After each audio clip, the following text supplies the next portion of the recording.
Hi, Lori. How's it going today? It's going well. I'm so glad you came over to the college. Well, my pleasure. Tell me about your impressions of the university. Of course, you interviewed here, but now you've been here for a while. How long has it been? Not very long, just a couple months. There's just a lot of energy. There's a Right. lot going on, and that's exciting. And the faculty, I think they've got so many different research projects going on and so much connecting across campus. That's really one of the things I want to focus on this year is how we get more connected across campus to other disciplines and other colleges. That's really great. Are there some things that you've been talking to your faculty about, possibilities? I think there's some more opportunities to connect around college student development, around the opioid crisis for sure, around natural disasters. We've got some work that Lisa Reyes-Mason is doing, but I think there's even more that we can connect with nursing and with public health, and I think there's so many places we can connect. Talk about our campus in Nashville and some of the things. What opportunities does that present for our college and for our students? Absolutely. I mean, one of the challenges with being the big university is that not everybody can see themselves here and not everybody can access our programs. And so we wanted to make sure that we were serving as many students as we could.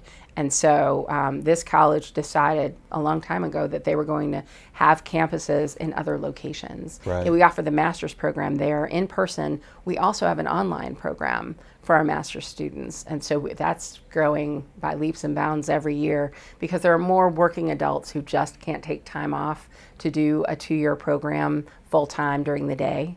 And having the Nashville campus is also really nice because I'm a policy person. I do macro social work, and being able to get to the legislature and being able to take our students there, and they have a social work day at the legislature where they really get to understand the policy aspects of what social work is and to talk to legislators about legislation that's coming up and how they make decisions and all of that. I think it's really good skill building for our folks, and it'd be great to do, but it'd be harder if we didn't have a campus based there. It also gives us contact with all of these state government agencies that hire our students and that oversee policies that affect our students and their clients. Tell me about yourself. Tell me about what you like to do. I mean, you can't be a dean all the time, can you? I don't know. My wife calls it the dean conveyor belt. I'm sort of on that thing, but yeah. I mean, I'm actually a performer. That's kind of my background, and so I like to sing, and I've been in shows, and I did stand-up comedy for a little while, and I like to do things that get me out in the world, and so I don't know how much of that I'm going to get to do because you're kind of busy, but I like to go to shows. I like to go to plays and to go to movies, and I'm a reader, so I read a lot, and I read everything. I noticed you're wearing a first-gen pin. Are you a first-gen college student? I am. Tell me about that experience. Neither of my parents graduated from college. My father started and took a couple classes, and then his father left the family, and he had to step in and support his family. And my mother did a few secretarial courses, what they used to call them. But a degree never seemed a possibility for her. And so I feel very privileged on some hand to have gotten to go to school for so long. But I really have a heart for first gen students because I feel like I understand what it's like to come and not understand how things work and not have anybody to tell me how things work. And so I really do try and reach out to first generation students, and I'm committed to wearing my pin. We have almost 25% of the students on this campus are first generation. Yes. And we can have a huge impact on their lives and their families.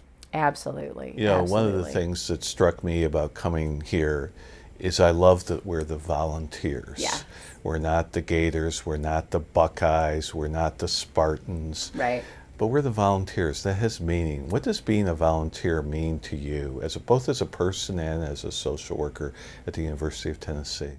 Yeah, I'll tell you what, I think because I'm a social worker, and I've worked in nonprofits a long time, I have a lot of experience working with volunteers. And I think that people think about that and they think about just anybody. Just anybody's a volunteer. Anybody can be a volunteer. And in some ways that's true. But I think when you think about who's a volunteer connected to UTK, it's about people with training and skill sets that they get to bring to bear.